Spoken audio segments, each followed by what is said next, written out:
so ya sakan bari kyawun surar kini za na zayyana sanni sahibata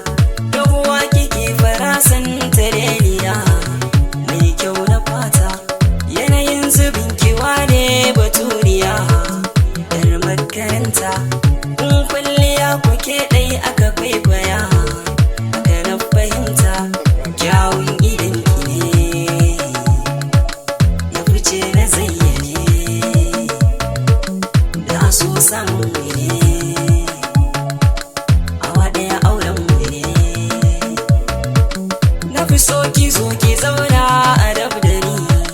ki ji zantukana in na ce masoyiya sai ki ce da ni sannan mai gidana